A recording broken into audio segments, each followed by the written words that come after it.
whatever I have discussed under secondary refining, the different stages. I think now let me talk about how, starting from primary steel making to the continuous casting, what are the in a schematic way what is actually happening. Say primary steel making is, I have again and again mentioned, is basically either BOF or EF, or it can be induction furnace as well. But normally BOF and EF, let us we have most of the large steel plants, they are using either BOF or EF. Some smaller plants, they are also using induction furnaces. Now what is happening? From here we are tapping liquid steel to the ladle. So this is the ladle which will be used for secondary refining. So from primary steel making furnace, BOF or EAF or induction furnace, we are tapping liquid steel in the ladle. I have mentioned we have to be careful about the slag carried over. Slag from primary furnaces should not be allowed to come during tapping. There is a possibility of slag coming at towards the end of the tapping because of funnel formation, I have mentioned. So we must have a slag topper, a slag stopper, not to allow the slag from getting carried over to the ladle.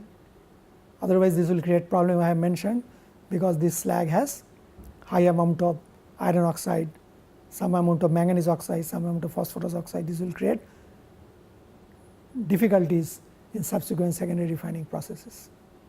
So now what is going to happen?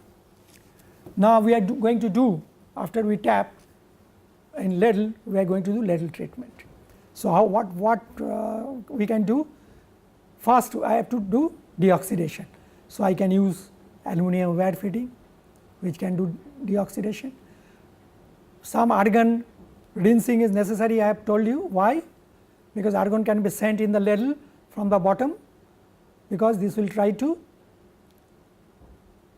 enhance the flotation of the alumina type of inclusions or silica type of inclusions which are forming by deoxidation reaction.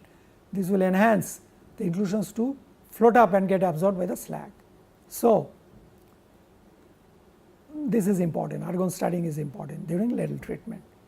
Now this ladle treatment at this stage basically means, even if I do not take it to the ladle furnace or other vacuum degassing, just in the ladle itself we can do certain amount of secondary refining, like deoxidation is possible, like argon starting is possible.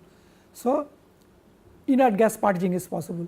So deoxidation and inert gas purging, these are possible in normal ladle itself without taking it into the ladle furnace or in the degasser. Okay.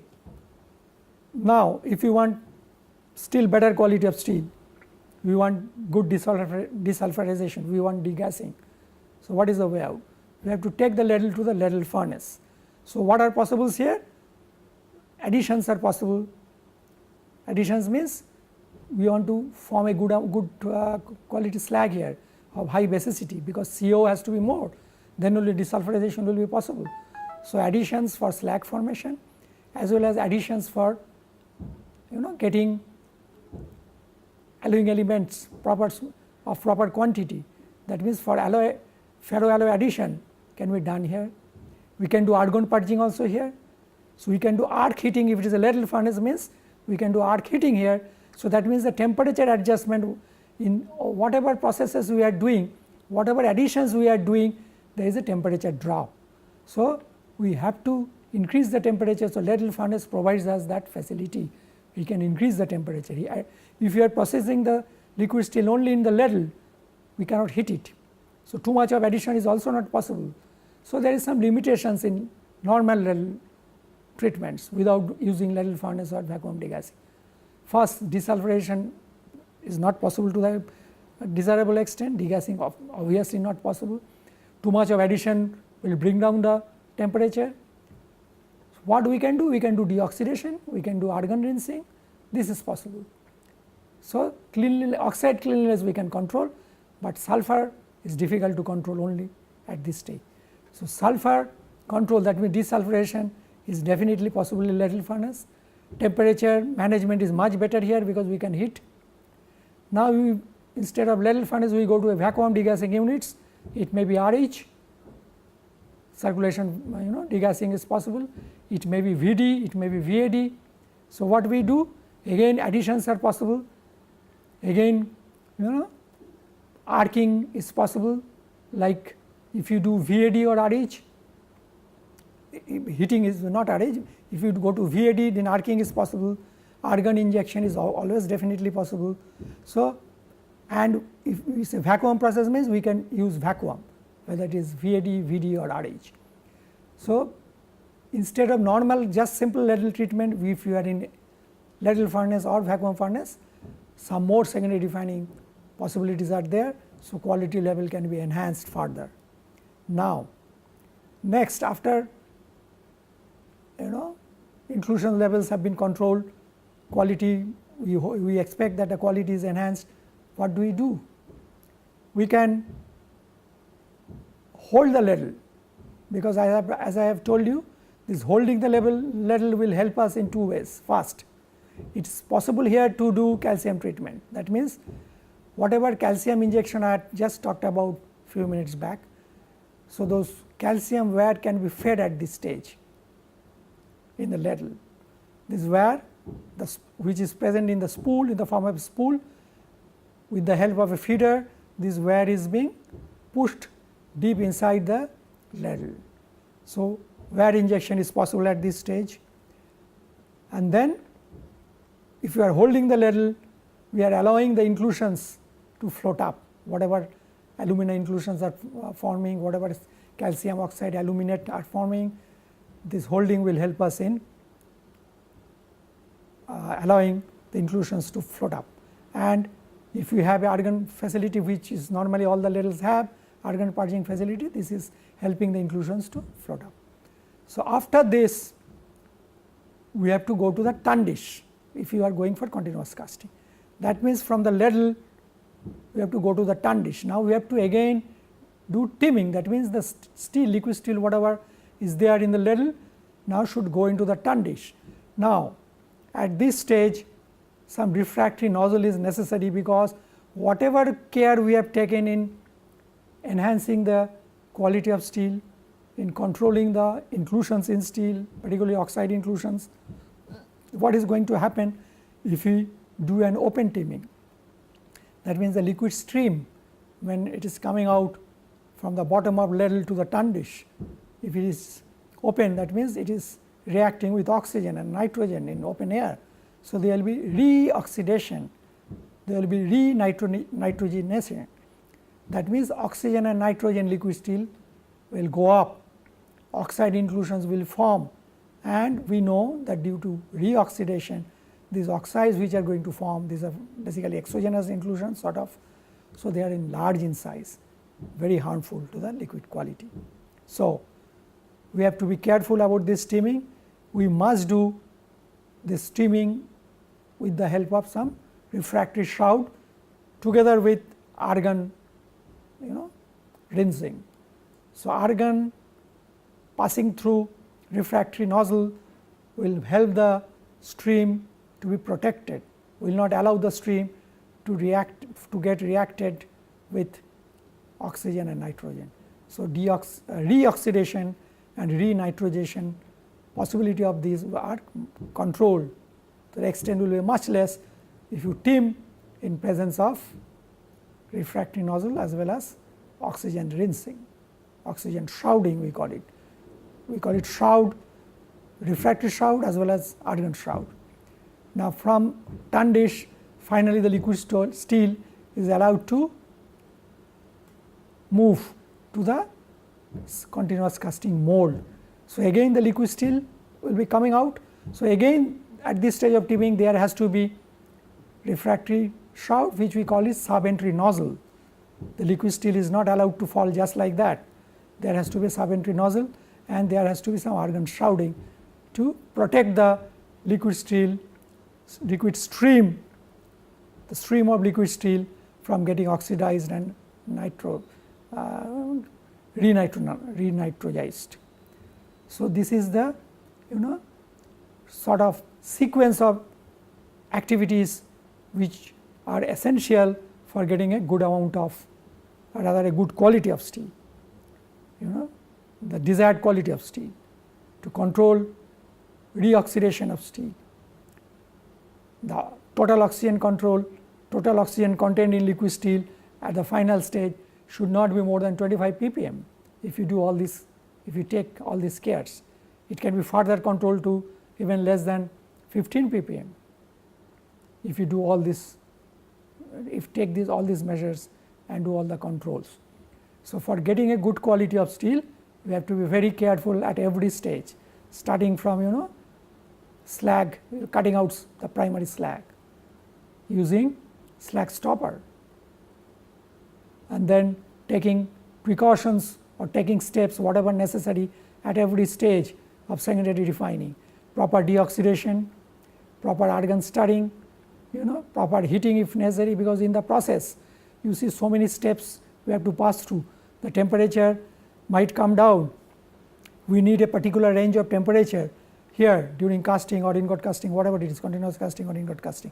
So, this particular temperature, to get this temperature, particular temperature, managing the temperature during the whole course of its, whole course of steel making stages is very important. And when the liquid steel is coming out of primary steel making, it is relatively high, but during the process of secondary steel making, the temperature might come down. So, what is necessary sometimes is to use the arcing facility of ladle furnace, or even in the vacuum arc degassing, we have some arcing facilities. So, some heating is possible, so temperature management is relatively better.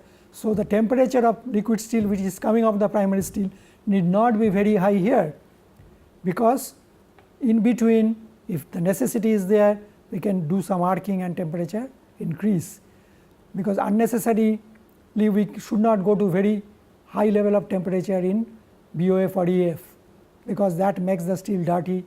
Some of the refining processes are affected here. Dephosphorylation is not very good if the liquid steel temperature is high. So, all these controls, the erosion of refractory is high, so the steel becomes more dirty. So, temperature at the end of BOF should not be very high. It is very easy to control temperature here, because more oxygen is put here, the oxygen combining with silicon, oxygen and all, on carbon and all, the temperature will go up, because autogenous reaction here, a lot of heat is generated. But unnecessarily we should not go to very high temperature. We should not go to more than 1650, 1670 temperature, because then what is going to happen is dephosphorylation is not good at the BOF stage or EF stage. We may have a lot of oxide inclusion in the steel, so the iron yield is relatively less, because some iron is lost as iron oxide, and related issues we have to face. So, if we are taking the steel during secondary refining to ladle furnace or VAD, there is a possibility of temperature control by using the reheating, reheating here. Now, whatever I was telling you, this is a temperature management, how we do it in reality.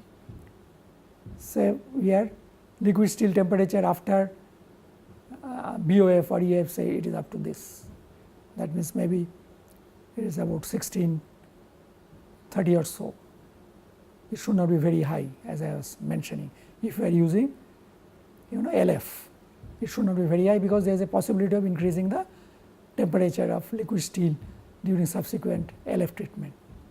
If you are not using LF, then possibly the temperature has to be slightly more here, because we have no scope for heating in the liquid steel, except what we call it chemical heating, that is by use of aluminum. That means aluminum oxygen reaction will generate some heat. So, there is some possibility of chemical heating, but otherwise directly there is no possibility unless you use LF or VAD. That means wherever there is no possibility of reheating, temperature after BOF EF has to be slightly more, maybe 40-50 degrees centigrade more here.